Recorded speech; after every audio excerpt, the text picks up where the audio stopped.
Eh ngayon eh, lumabas na kayo, please. Para nyo ng awa, mga Pilipino, magising na kayo, lumabas kayo. Yun ang mga sigaw ngayon eh. Yung mga leader eh, lumilitaw yung mga yung ano, tawag dito, litid sa leg. Lumabas na kayo, mga Pilipino. Tapusin na natin to. Wala rin lumalabas. Walang pakitao eh. Kaya tama lang yung Visayas at Mindanao. Ay, nako. And it's a danger, danger sign. Danger, danger. Malverity. Danger, danger sign. Administration, danger, danger sign. Laki magagawa doon. Pagka kumalas ang Visayas at Mindanao. Wala na, good luck sa inyo. Goodbye. Tuloy-tuloy yun. Wala na sulian yun. Ang daming pumupunta sa south na mga ano eh, mga what you can call na mga special envoy eh, no? Mga naka plains clothes lang sila. Naka casual lang sila. Hindi nyo alam yan, ano? Nakikipag-usap doon sa ano. Magpadala kayo mga intel doon. Hindi naman sila doon mag-uusap na eh. No? Yun yung ano, wala namang masama, magturista sila. Tapos noon, hi, hello. Are you thinking of establishing a Republic of Mindanao? Yeah. Yes. Oh, we will support you. We pity the Philippines. What happened to the Philippines? You have a drug addict president. Anak ng to, kaya-hiya tayo. In other countries, Indonesia and Nepal and other Western countries, the people revolted. Talagang they demanded. In South Korea, yung martial law, waipek. Binawi rin. Talag dito sa atin, baka mag-declare ng martial law. Baka mag-declare ng martial law. Di ba gago? Isipin nyo mga kababayan, yung power ng presidente to declare martial law galing sa atin, galing sa iyo, akin, sa kanya, lahat tayo. Tayo nagbigay ng power dyan sa presidente na yan at kahit kaninong presidente for that matter. Tayo nagbigay ng power ng martial law. So, hindi dapat katakutan yan. Dapat sila matakot sa atin. Pagka binawi natin yung power na yan. AFP, PNP, lahat kayo sa gobyerno, the power of the president, everyone, the power of everyone, Congress, Senate, Supreme Court, legislative, executive, lahat kayo, mga DOJ, pati kayo, NBI, Remulla, Ombudsman, everyone in government. Pati yung power ni General Browner as Chief of Staff, pati yung sa Chief PNP, kayong mga low ranking, kayong mga PNP personnel, all your power, all your authority came from the Filipino people. You put that in mind. Always. Always. We are going to take back that power. We are taking it back. Kung ayaw ninyo, inyo na lang yan. Hiwalay na lang Visayas Mindanao. It's going to happen. Pagka hindi yan napigil ng mga kababayan natin sa Luzon, pag hindi kayo nag one time, big time, Visayas and Mindanao is just watching eh. And a lot of people are already calling for the separation of Visayas and Mindanao. Huwag nyo kami damay sa kagaguhan nyo dyan sa Luzon. Yun yung mga feedback eh. Tama yung sinasabi mo, Kap. talagang putang inang yan, nagkanda baon-baon tayo sa utang, tapos yung mga utang na yan, mga walang yan, ibabaon pa tayo lalo sa utang. By the time he finishes his term, abutin tayo siguro ng mga 30 trillion na. Kasi utang na utang para buhayin yung economy, para i-sustain ng bureaucracy, bayaran yung mga sweldo nilang matataas. Alam nyo, BBM, kung ako kayo, as the executive, you lead the whole government, you lead by cutting all your salaries, kayo sa itaas.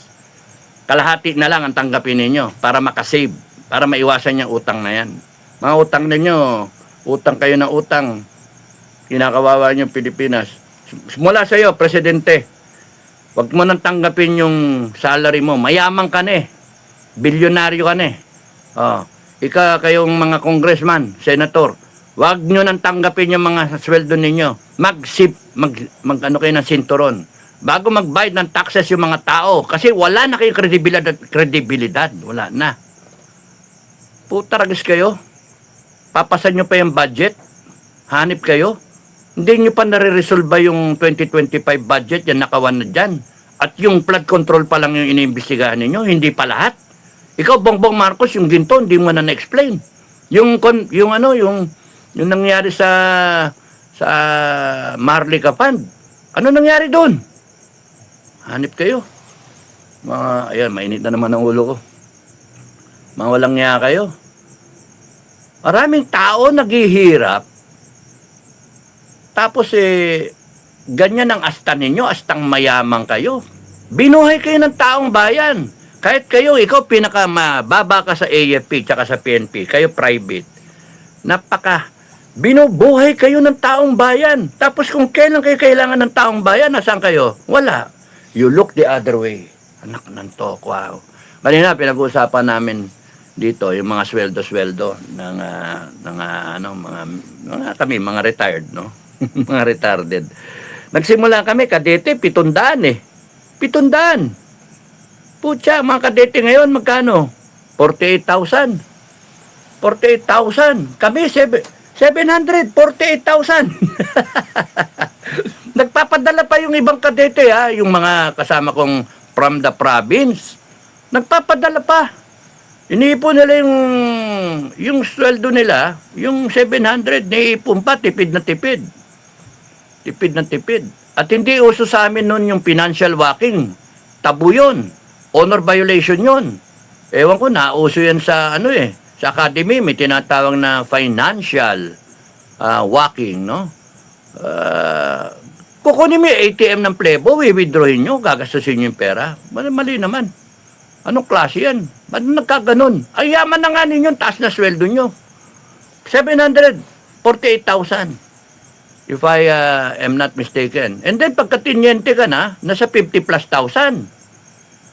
Yung private nga ngayon mga 30 yung lowest ranking, PNP, tsaka yung patrolman. 30,000. Kaya mo na nga bumili ng Kung may trabaho pa asawa mo, makabili ka ng brand new. Ako hindi ako makabili ng brand new Hindi ako makabili ng brand new. Kaya mamamasahe lang ako, nakikisakay lang ako. Ay, nako. Nyawa talaga. Ano ba yan? Tapos umabot niente kami. 3,000. 3,500 yata. 3,500. 2,400 ang basic. Basic pay. Sus, Ginoo. Tinyente ka. That was 1983. 2,400. Basic pay. Tapos nun, may mga allowances, abot ng 3,500. Kakaltasan ka ng 400 sa mga deductions ba.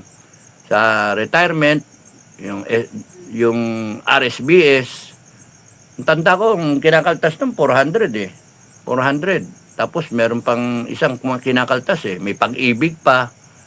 Ang matitira sa akin na sweldo, na lang 1 something, 1,800, parang ganon. 15 quincenas, 600. Kaya di ka pwedeng bumuhay ng pamilya Bawal naman magnakaw. Hindi ka naman, mahiya ka naman magnakaw. Kaya nga yung mga bata ko noon Sir, pagkakataon na to sir, sabi nung isa kong corporal na kasama yung siya yung nag-link up sa akin dun sa maglalaging, illegal logging. Isang truck ng Nara araw-araw. At that time, value 10,000 12 truck ibababa niya. Isa yung truck sa akin. Ewan ko kung kanini isang truck. Siguro ang kota niya 10 lang. Kukuha siya ng 12. Sabi ko, hindi ako papayag. Lieutenant, sabi ng ganun pa eh, Lieutenant, ang kikitain mo dito, 1.8 million. Ba, kwentado na eh. 1983, 1. Was a large sum of money, 1.8 million. Sayang yun. Kung alam ko lang na babalik ako ng Mindanao at lilipat ako, mag-relocate ako pagka nag-Republic of Mindanao, sayang yun, 3 hektarya. 9 hektarya, 9 hektarya. 9,000, 1,000 na isang hektarya. Grabe yun. Tama, 9 hectares yun, may durian.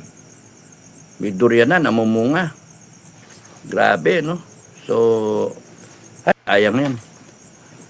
Sabi ko, ayoko dito, daming rebelde rito. Daan-daan ng rebelde dito, mamamatay ako rito. Doon na lang ako bibili sa Luzon. At yung sa Luzon, ang inabutan ko, when I was a second lieutenant, ang lote nun, piso. Piso-piso. Makabili ka nga na isang hektarya, 10,000 pesos sa Quezon, sa Laguna. Inabutan ko pa yung Laguna. Actually, yung sa Tagaytay,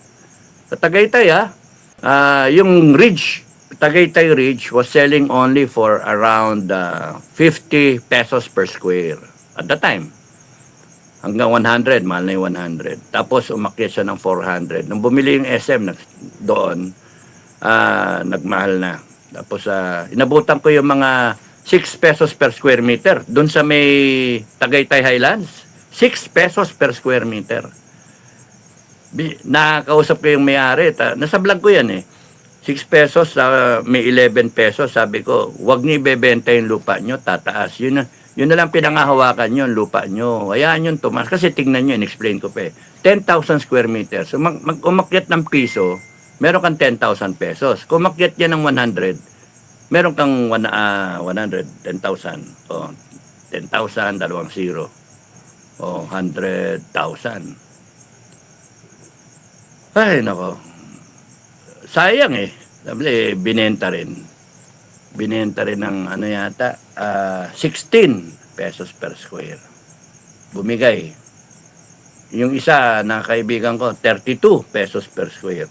Nakabili ko sa ibaba, sa Talisay, sa Tumaway, Barrio Tumaway, ng 7 hektarya at 20 pesos per square meter. Full view ng Taal. No? Nag-farm ako doon. Tas I was a lieutenant noon. Inutang ko sa RSBS. Pumayag yung tatay ko na isanla yung bahay. Sinanla yung bahay namin. Lakas ang loob ko noon eh.